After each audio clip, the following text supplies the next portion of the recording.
Okay, everybody, welcome to BEOKON. This is our second and final official event with our guest Norman Spinrad. Norman, welcome again. And his wife, Donna Sadak. Donna, welcome. How are you? In last night's talk, we covered a bit of Norman's history as a writer during his stay in the US. Now we're going to go a bit east to a bit different scene. And this talk will be mostly about Norman's stay in Russia and in Europe. And he'll tell us a bit about how he got there, what he did there, and how he made it home. And what went on from there. So, Norman. Okay, well, this is how I ended up here in Serbia, in a way. I was living in Los Angeles, went on a vacation with my then wife to Paris, and we liked Paris.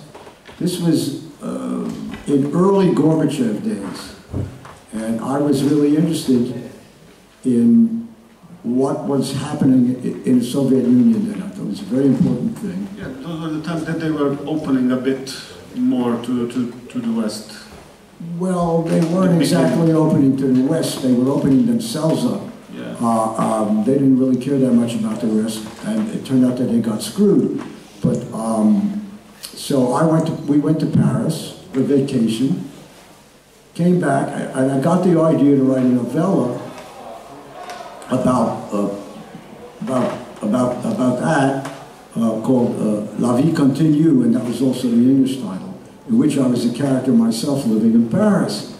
And that was written in Los Angeles. And then I wanted to have some excuse to spend a long time in France, and at the same time to write a novel about what was happening in the then Soviet Union.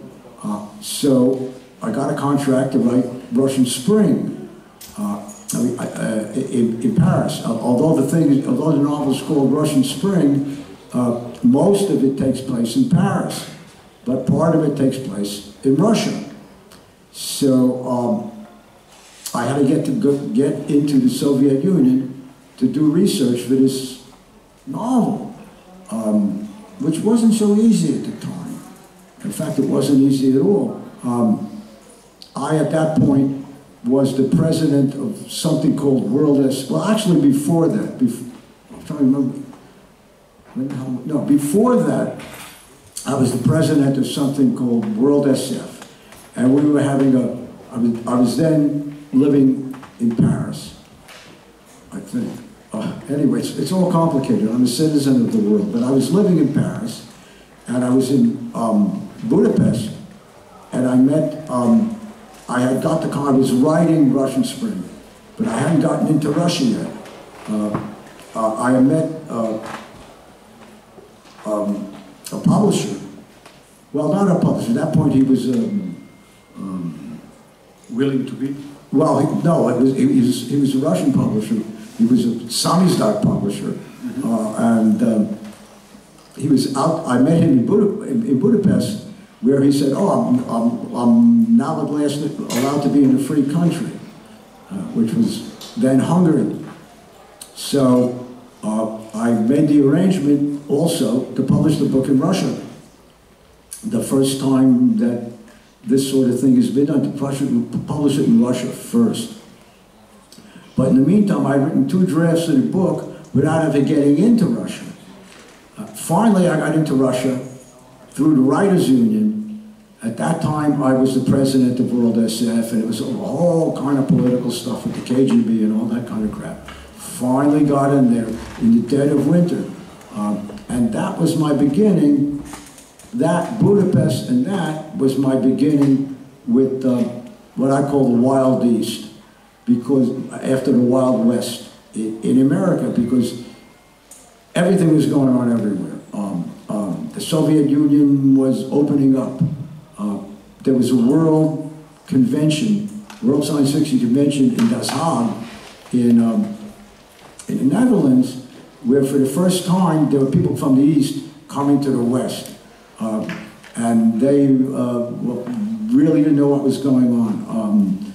So that was the beginning of the whole thing, was the winter.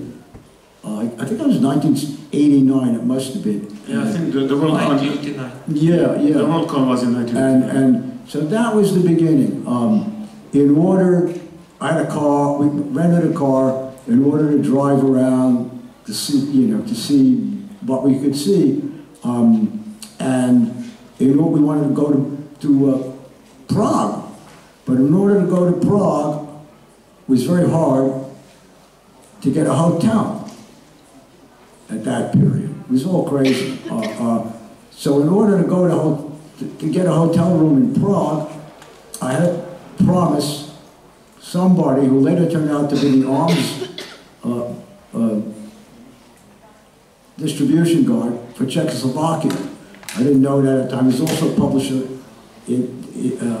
of science fiction.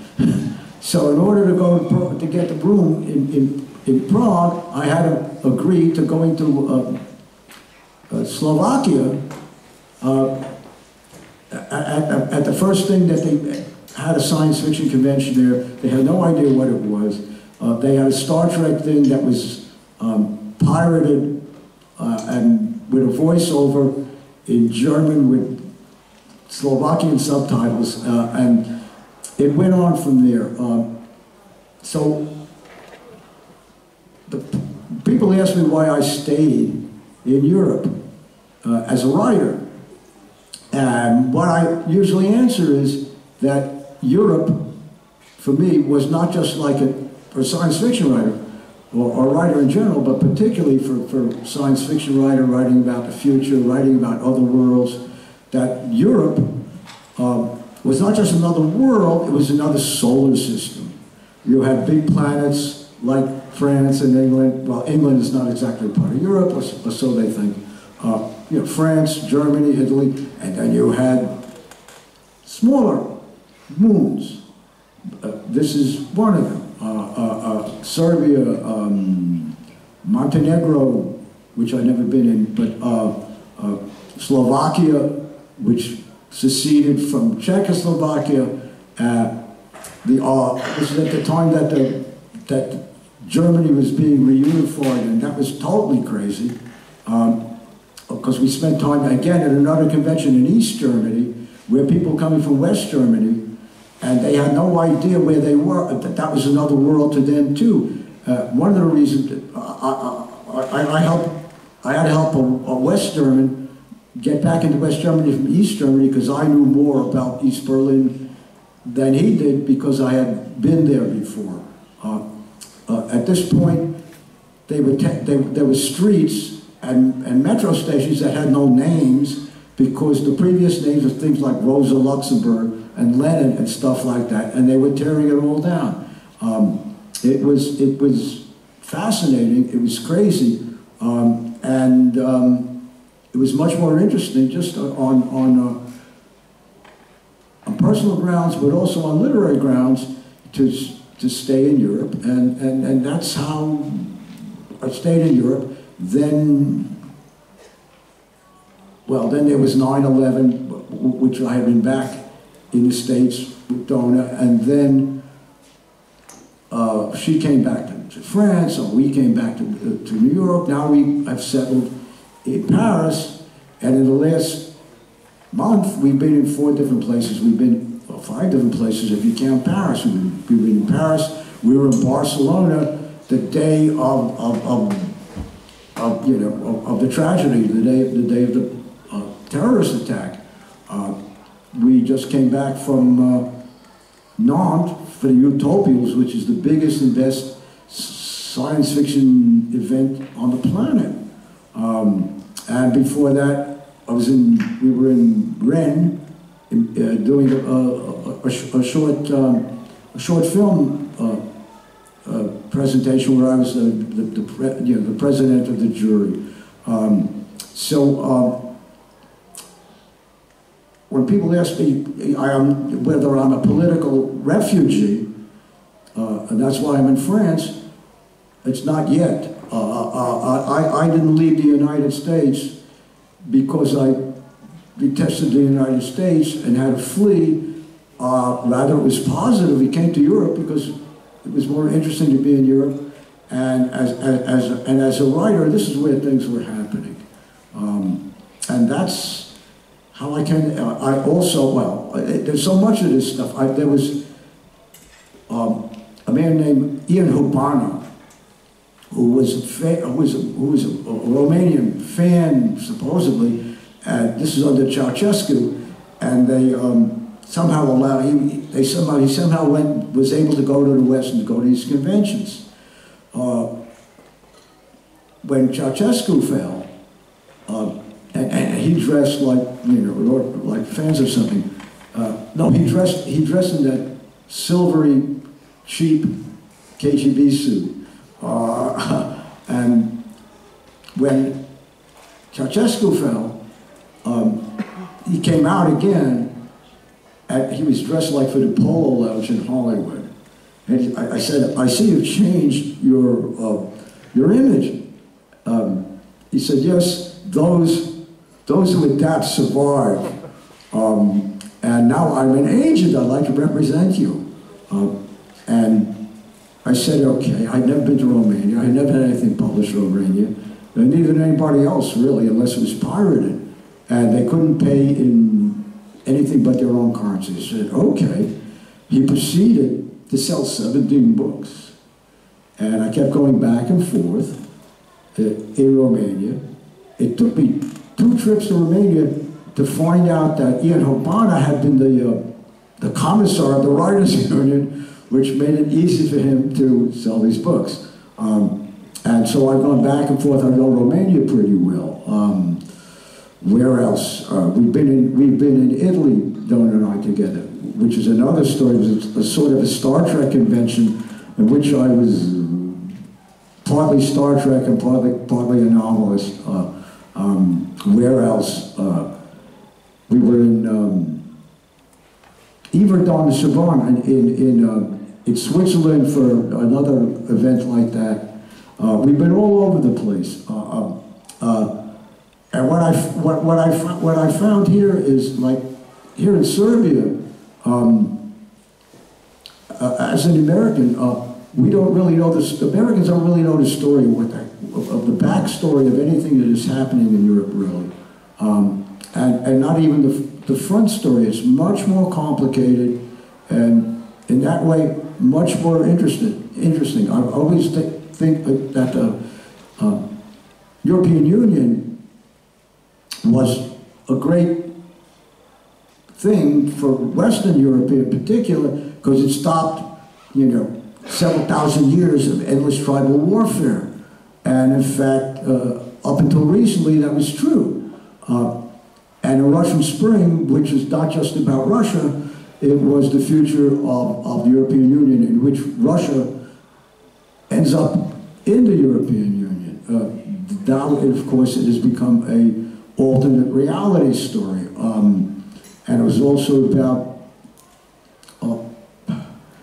well, one of the things I said in there, which is certainly germane to what's happening now, particularly in Eastern Europe, from the American point of view, it was very simplified in what happened when Yugoslavia collapsed. I've learned much more now in the last 2 days than I knew of the complexities of this thing. Game of Thrones has nothing on us. What? The Game of Thrones has nothing on us. No. Well, yes and no, but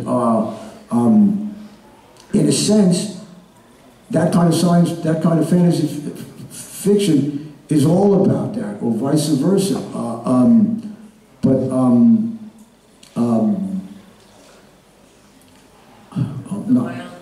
The Wild East, yeah, there was more things going on here, more evolution, and now it seems to be devolution, but what I wrote in Russian Spring about the European Union was that one of the things that was positive that was supposed to happen is the idea of a Europe, a union, a Europe, not of nation states, but of peoples. Because if you look at, all you have to do is look at what happened when Yugoslavia collapsed. You had Serbs, you had Croats, you had Montenegrins, you had who were involved in setting up their sovereign states. If that wasn't, and you have the same thing, we just came back from, well, you could call it Spain or you could call it Barcelona. We live above a Basque restaurant in Paris. They used to say that America was a melting pot, but that was never true. America was a mosaic of all these cultures of the world. In Europe, but it wasn't physically separated because it was an immigrant country, people coming from all over. In Europe, you have all these cultures, all these languages, all this food. We just had a wonderful Serbian meal. We didn't know anything about Serbian food before he came here, really. It was a great thing. What's going on now, I think, is that idea is being lost, that the strength of Europe culturally should be the mosaic, not the attempt to create a melting pot. Because people don't want to be melted. They don't want to be melted by Brussels. Everybody says, Brussels, Brussels, you know. And it's true. It's a bureaucracy with no head. Even Henry Kissinger said, if I want to talk to Europe, who do I call? Well, who? So the idea, and one of the main storylines in Russian Spring was a transformation of the European Union into a union of peoples, not sovereign states. It admittedly, for various reasons, but I didn't realize I was doing it with other books, Child of Fortune and Void Captain's Tale. These were working, if not utopians, very advanced cultures and societies with no governments. No governments at all, they didn't need them.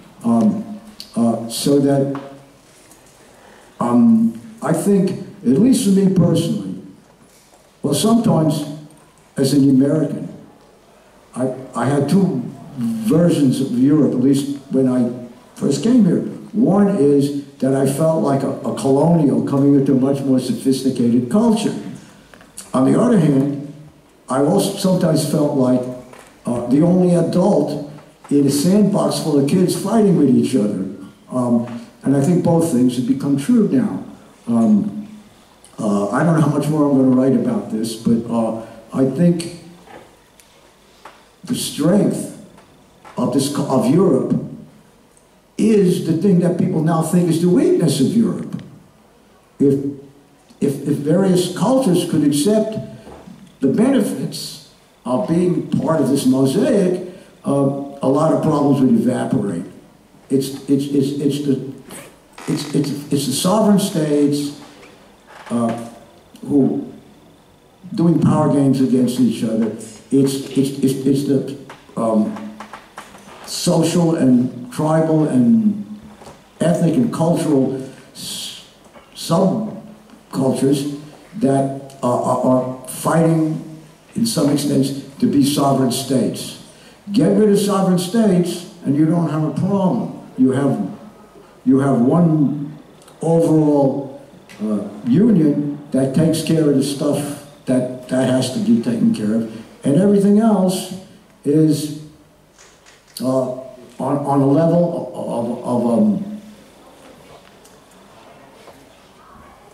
of a union of peoples and not sovereign states. And that's the beginning of this. I mean, Do you have any other questions? I'm just trying to lead into this. It's very complicated. Because when you talk about science fiction, in relation to this, one of the basic themes of science fiction is about relationships with the other, whether it's aliens or mainly alien, others, whether it's positive or negative. Usually it's negative because that makes for good drama. Sometimes it's positive, but that's a more elevated kind of literature.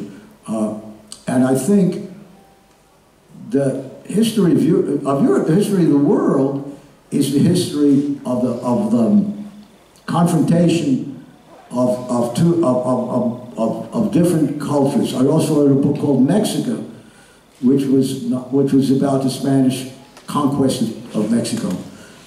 It was the same thing. Two cultures who, in different ways, were both very sophisticated, but differently. They had different strengths and different weaknesses.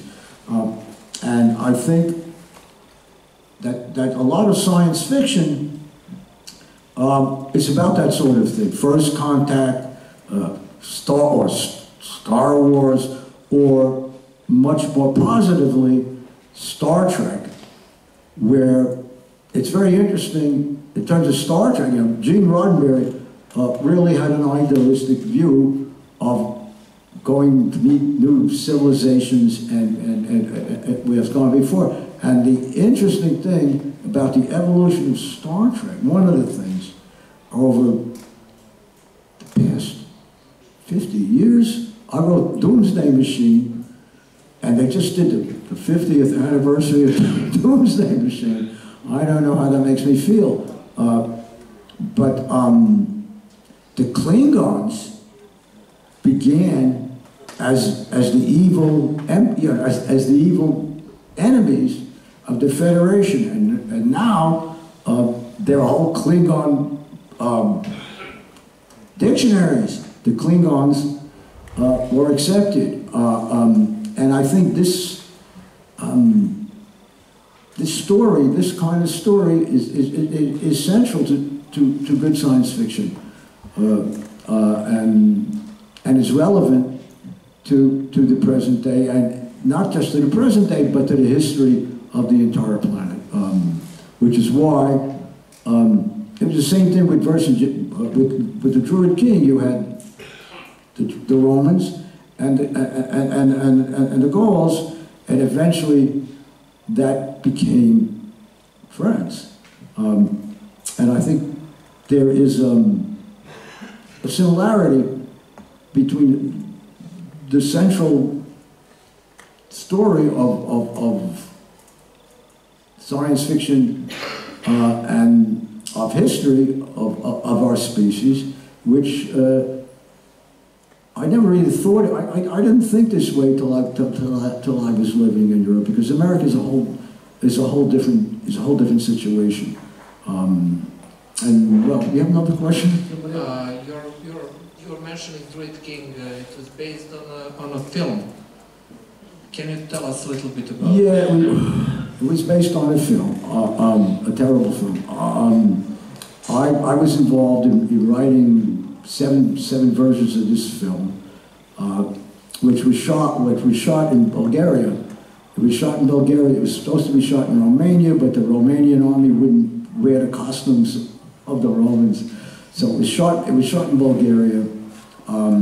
It was that story. It was the story. It was one of those stories.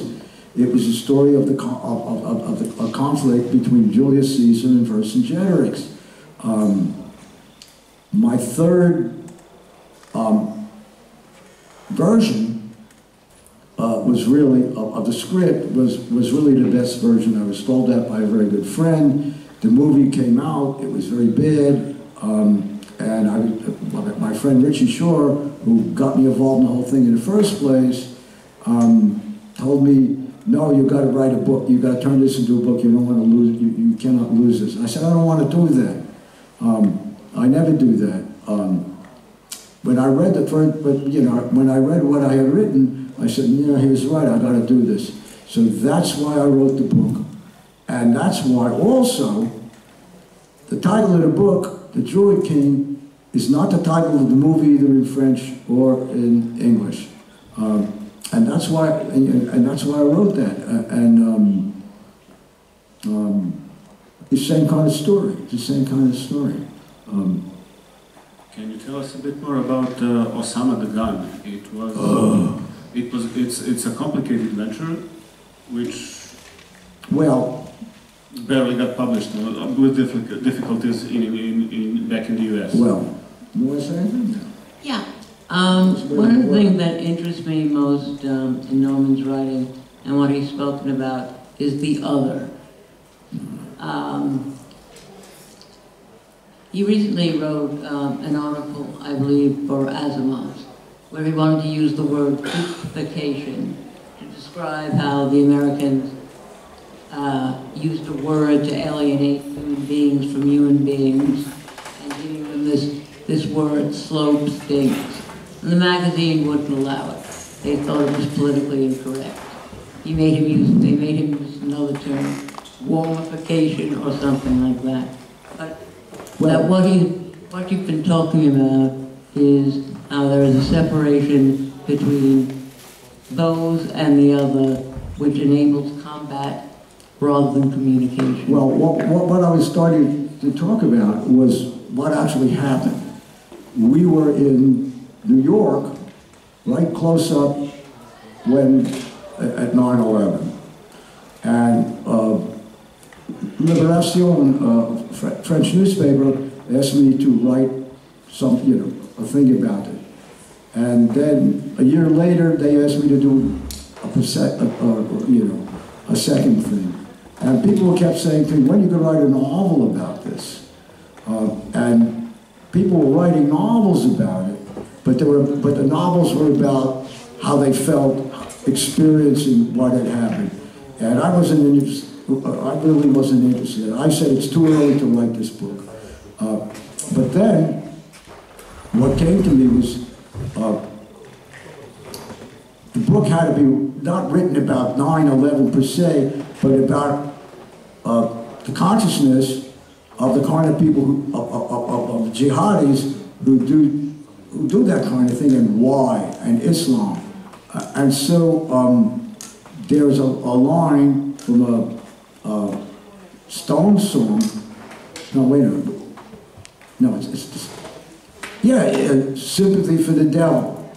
So I knew that nobody was doing. I wanted to write a novel from the point of view of somewhat in the future of a jihadist, and how a innocent young man becomes involved and in that. And that was Sympathy for the Devil, because it was the story of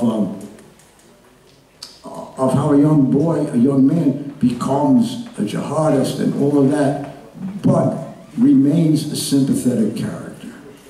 Sympathy for the Devil. And I knew that was tough stuff to publish. I knew it from the beginning. So I usually would try and get a contract for a book before I wrote it. This time, I didn't even know if I could write it. So I don't want to, first of all, I thought I was just going to write a novelette. And then I got about 40 pages into it, and I realized I wasn't writing a novelette, I was writing a novel. But by that time I realized that I'm writing this because nobody else is doing it, so I have to do it.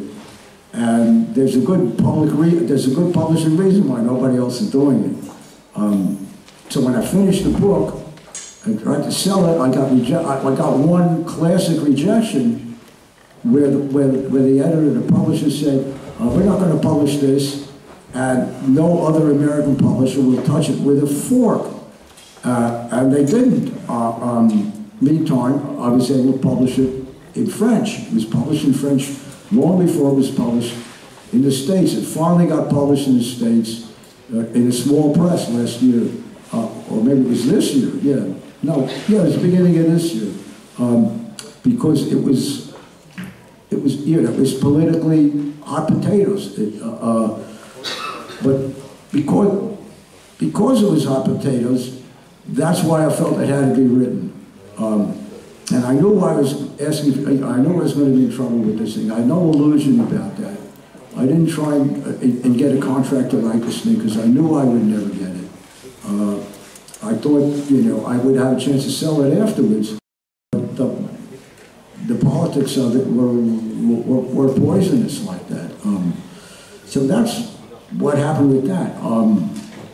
It is simply, it's only been published in French in a small edition in English, and no place else. Yeah, right, no place else.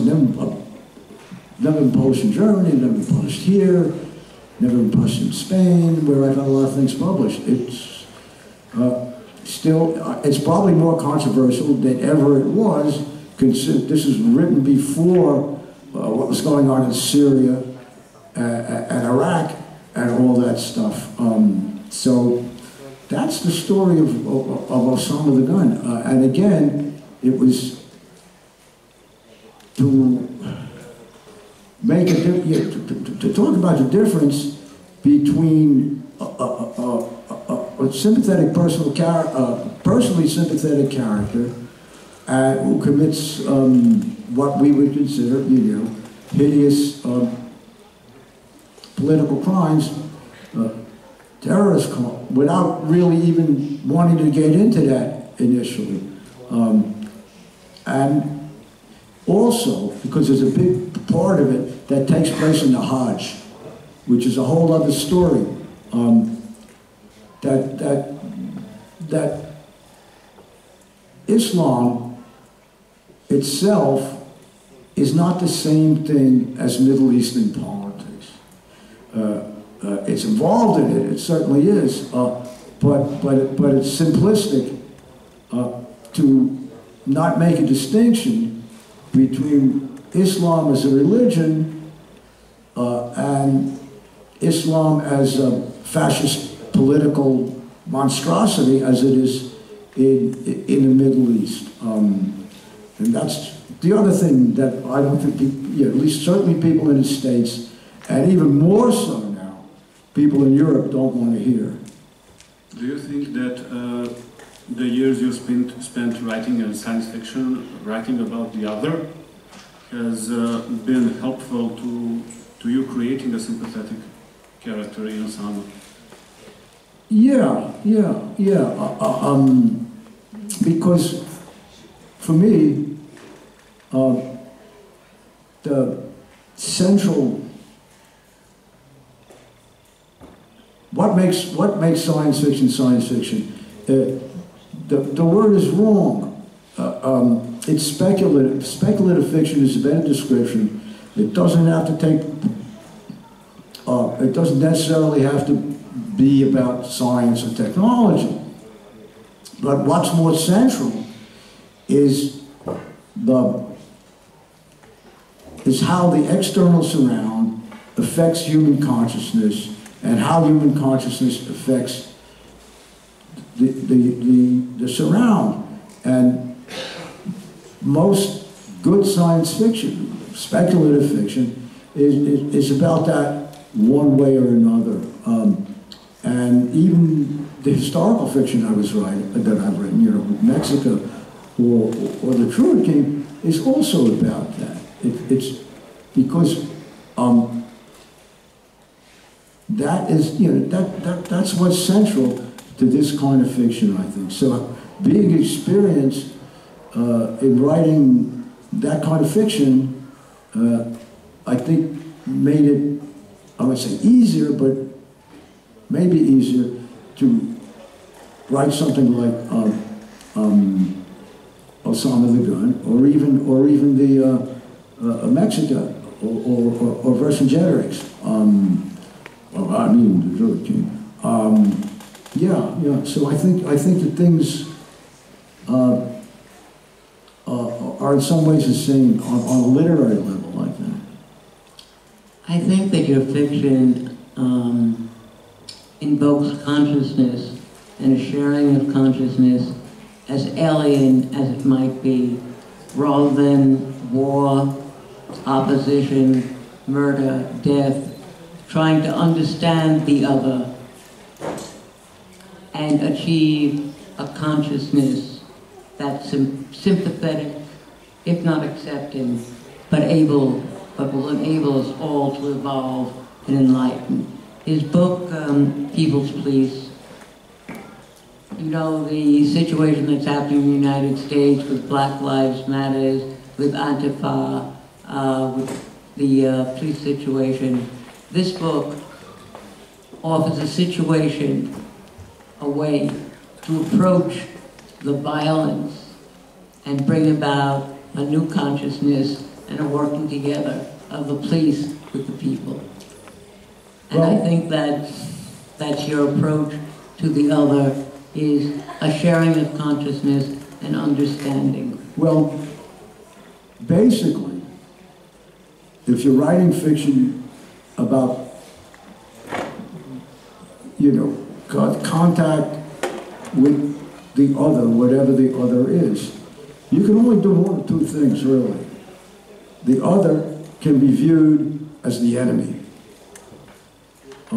And then it's the usual stuff. Aliens coming in, taking our women away. Aliens coming down, vampire bats, zombies. In Mexico, when he describes the Mexicans' encounter with the Aztecs, it's also an alternate reality. Well, that's not the real point I'm trying to make. The point I'm trying to make is that I don't care if it's science fiction or historical fiction, or even the way that real countries regard each other, cultures regard each other. Either the other is the enemy, or something that you fear, or that you hate, or that you feel is inferior to you, or the enemy, or the other is something that you're interested in, that you want to learn from, that you want to experience from. That you can have a positive relationship with, that enhances your own consciousness and your own culture. You really can't do anything else. It's either the other is a positive thing, or it's gookification. And that goes, you know, it's kind of inevitable. It's the dramatic inevitability of it. If you're writing that, it's going to be one thing or the other. There's no third thing you can do about that. You can write it from the point of view of the alien, of the other. You can write it from the point of view of humans or our culture meeting the other, or you can't do anything. There can be an exception. In Mexico, I couldn't write the book. I had a contract for it. Until I had a viewpoint character that I made up who was outside both the Mexican culture and the Spanish culture to some extent, and he was the narrative voice, cynically in a way. You can do that too. You can write it, you know, from the third viewpoint. But basically, I think the entire history of the planet is really revolving around the clash or the meeting between different cultures and different civilizations. It's inevitable. That's a story of our species. In your articles in Asimos, that when you are reviewing the books by other authors, you are much more frequent than other reviewers reviewing the books which are published either by non-Anglophonic authors or books which are about the other cultures. Well, you know, my French is good enough to read books in French and review them. And there were some books that I've been writing criticism for Asimov's in like 30 or 40 years, and one of the deal was I could write whatever I want as long as I had 3 new books in the thing. But there were there were a few books, Racine du Mal by Maurice Dantec, and a couple of Michel Houellebecq books, one of which was published in English, and one of which I read in French. And then there was Roland Wagner's Rêve de Fer, which is a great novel in French, has never been translated. And so I reviewed books that were only published in French about 3 times. Then finally they have just said, no more, it's not in English, you can't do it. Yeah, I think, well, it's a whole other story. Up until pretty recently, English language, American in particular, and British science fiction dominated world science fiction. The serious stuff was written in English, and the fiction of other countries and other languages really didn't get through into the United States in particular, and also in England. So this was something that I did because of that. But in the past, I don't know, 10 years or so, the evolution, at least in French science fiction, has been that the French writers are capturing the audience of their own language and their own culture. I think, I don't know exactly what the situation here is in Serbia. I've seen a few things in my published here that I know are being published here, but for various reasons, I think there's more science fiction written in Serbian here as opposed to the translations than maybe it was a while back. I'm just learning this now, but I think so. I think science fiction, speculative fiction, has become more transnational than it was maybe 10 or 15 years ago. They tell me in France I had something to do with that in French, but I think that's unfortunately I can read fiction in French. I can't read much fiction. I can maybe make out a little bit in Spanish and horrible German, but I would not feel myself competent to review books like that. And anyway, they won't let me do it anymore. So I think that's a kind of positive evolution. I think, in a way, I don't know that much about the situation here, but I know about France, but and also Romania. That there was, particularly in Romania, there was really a lot of Romanian science fiction, but it came from a different evolution. It came from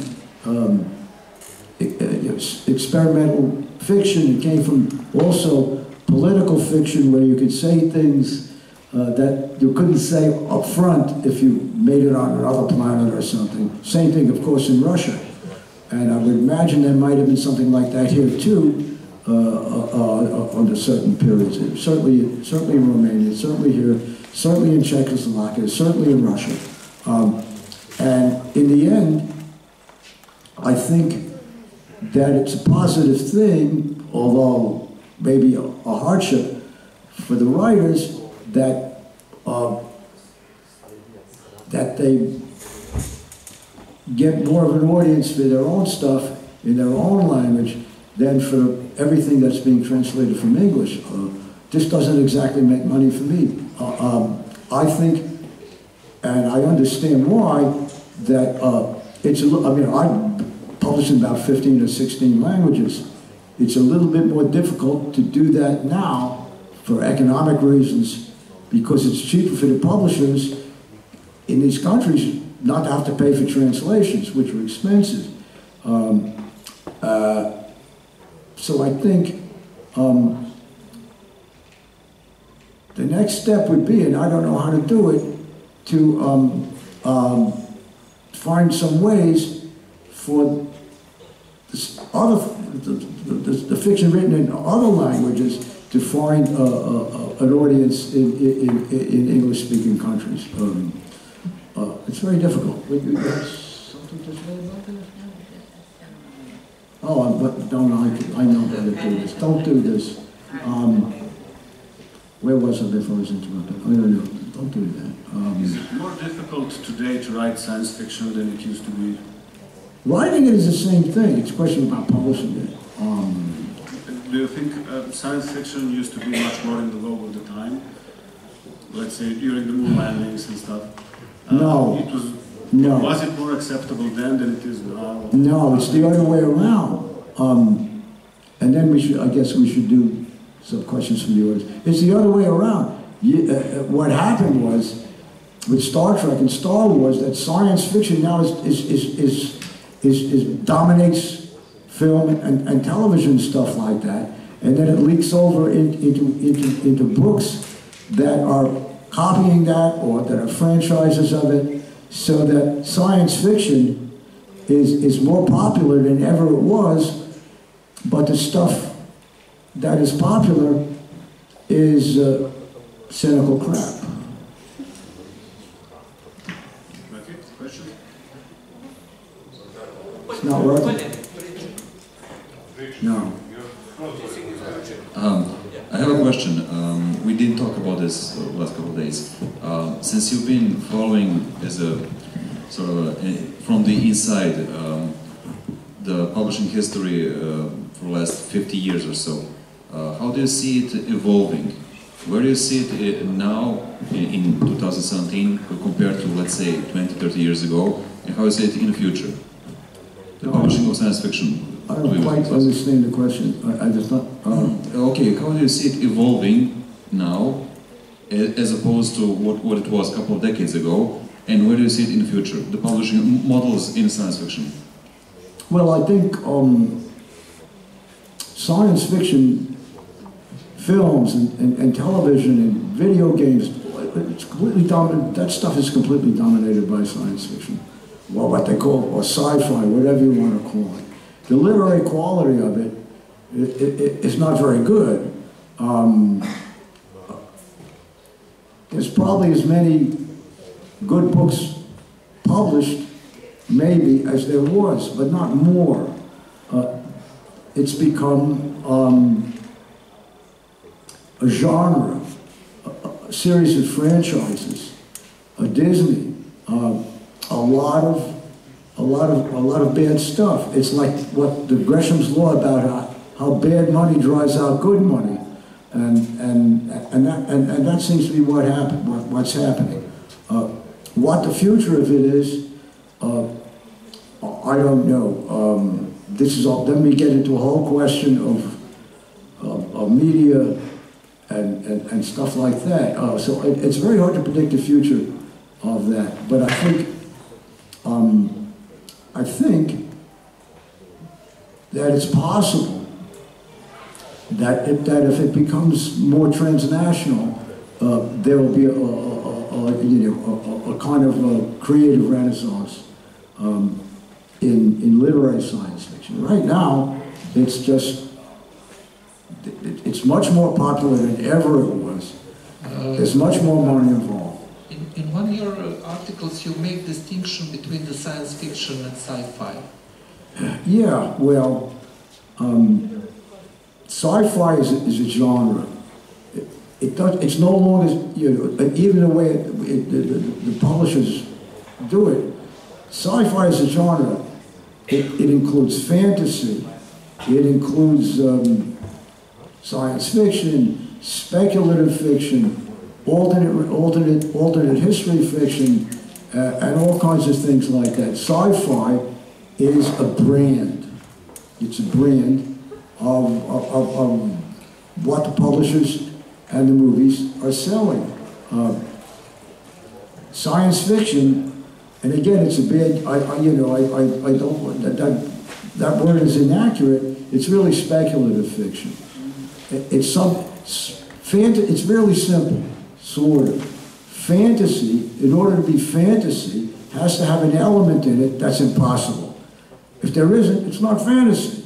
Speculative fiction has to have an element in it that doesn't exist, but that's possible. And that's it. It can be political, it can be cultural, it can be anything, as long as that it does not have to be science or technology. It can be, but it doesn't have to be. This conversation has been going on since H.G. Wells and Jules Verne about science fiction, technological, or more cerebral and mental, but I just wanted to go back to publishing. To my knowledge now, the state of publishing, at least in the United States, is an abysmal state. You have fine, fine authors, Rudy Rucker, a whole group of people who cannot find themselves being published. Publishers don't want to take it because the money is not big enough for them. And this stuff, for the most part, maybe not for me, but for the most part, they're not publishing it, not because they're politically afraid of it, because they don't think it's going to make the kind of money that the franchise stuff makes. Right now in the States, it's easier to sell a first trilogy than it is a first novel. That's what they want. They even call it franchises, just like Coca-Cola or Disney. That's the problem. It's not, I think, mostly political, but it's that. One more question. I wanted to ask you a question, but you answered it by calling modern SF cynical crap. Why do you think is that? How did we come to here? And do you think that thing turning again, that SF can again be a thing of hope for humanity? No, I don't quite get that. Can you repeat it? I don't understand. Kako je SF postao cynical crap? Oh, dystopia and utopia. Well, that's, yeah, I just did a whole thing like that in utopias. Basically,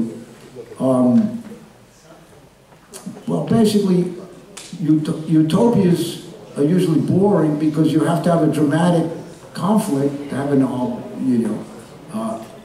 and dystopias can be warnings and stuff like that. But personally, I don't see any reason, I don't want to write things which leave the readers feeling more depressed after they read it than they did before they read it. It was Jack Kennedy who said this, I think it was Jack, well, one of the Kennedys, so many of them, that it's better to light a single candle than to curse the darkness. And so, with some exceptions, that's what I prefer to do. Even as a critic, I've been a critic for a very long time, and when you're a critic, it's such a temptation, to write things when you're really destroying things, you're really getting all this stuff, But then I realized after a while, first of all, if I'm going to continue, and I did it to some extent. First of all, if I'm going to do that, it means I've got to read a lot of stuff I'm not going to like. So why do I want to do that? And it's much more useful.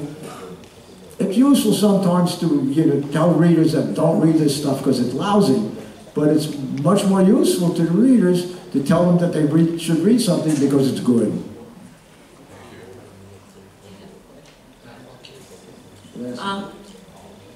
This is the first time I've ever been to Serbia and learned anything about your history, really. And I would like to ask and address the audience the concept of the other. How in your society have you faced this? You faced domination, you faced wars. How do you address this? Does that make any sense? It does, but it's conflict. A book like Osama the Gun, where there's a sympathy for the other. Do you find that in your history? No, there is no such thing in our history. The others are always others, and we had many wars about that. We are currently in the process of othering lots of them. Okay. So you would not write a sympathetic novel about a Turk? I would personally, and minority would, but speaking of whole, no. It's part of the way the ruling class is ruling, by always emphasizing the otherness of other. I understand. Thank you. I think we... No, I won't. Are we okay?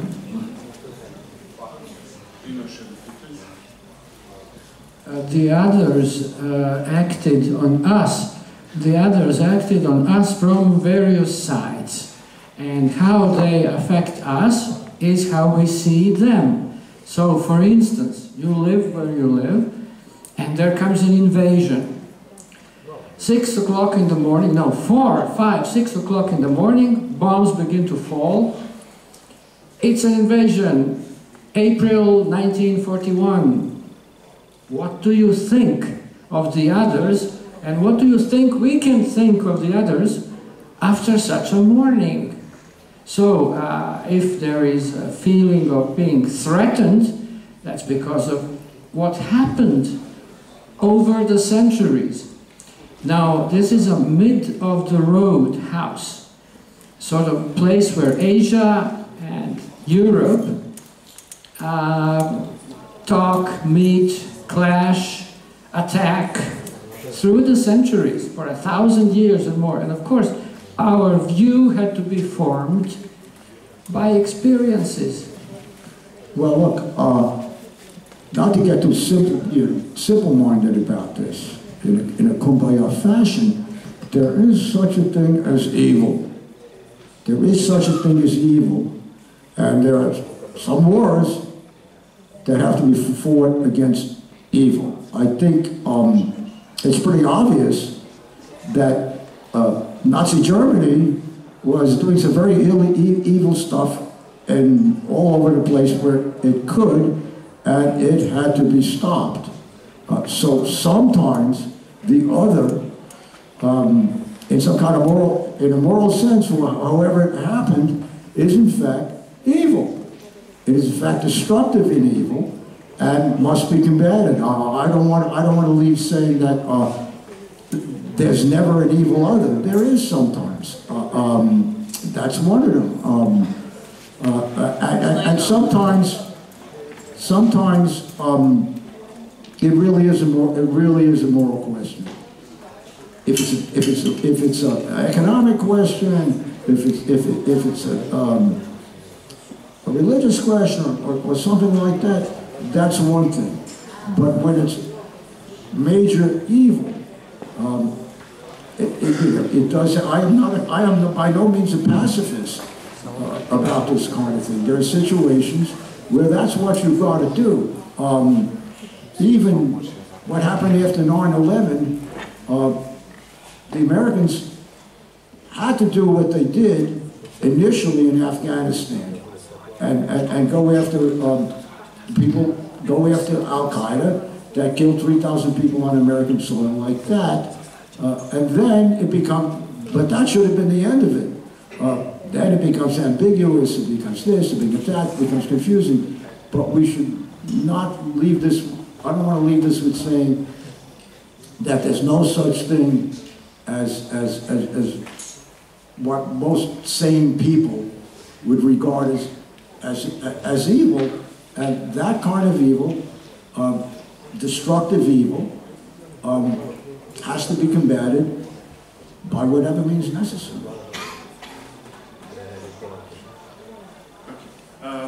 Hvala svima.